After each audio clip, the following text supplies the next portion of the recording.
Ang pinipilit namin talaga matapos ngayon, as much as possible, one witness, one day.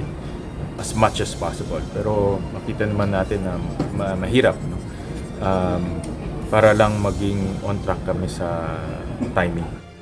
Hirap makasunod ang Senate Impeachment Court sa itinakda nilang schedule para sa paglilitis kay Vice President Sara Duterte. Isa sa dahilan nito ang kakulangan ng sapat na oras para sa pagtatanong sa mga inihaharap na saksi.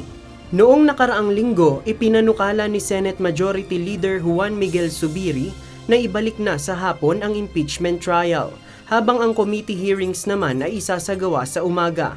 Ayon kay Senate President Sherwin Gatchalian, patuloy nilang kinakausap ngayon ang panig ng prosekusyon at depensa upang hingin ang konsensus sa pagbabago ng oras ng paglilitis. Ngunit una nang sinabi ng magkabilang panig na handa silang sumunod sa itatakdang schedule ng Senado.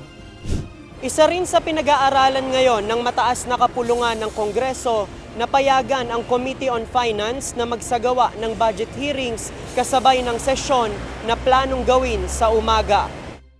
We're also going to adjust yung legislative time namin. Papayagan namin ang Committee on Finance lang magkaroon ng hearing while plenary is in session.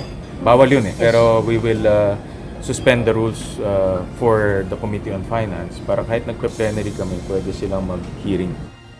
Sinabi ni SP Gatchalian na hinahanapan na nila ng akmang solusyon ang posibleng pagkakasabay-sabay ng schedule sa Senado upang hindi maapektuhan ang papasok na budget hearing season.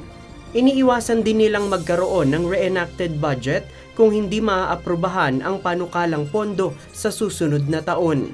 Sinisikap din ng Senado na tapusin ang impeachment trial hanggang sa Disyembre ngayong taon gaya ng unang napagkasunduan.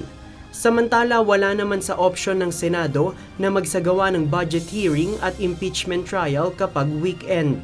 Hindi rin sila magsasagawa ng online na impeachment trial kung mayroong bagyo. Ipinauubaya naman ni SP Gatchalian sa korte kung papayagan ang mga senador na nakakulong na makalahok sa ginagawang trabaho ng Senado. Nasa court yan eh. Even in the past, once a senator judge or whoever, a senator judge, an individual is under the jurisdiction of the court.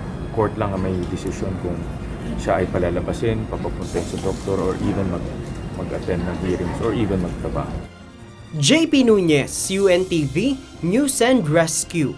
Diyos ang aming sandigan, serbisyo publiko ang aming pinahahalagahan.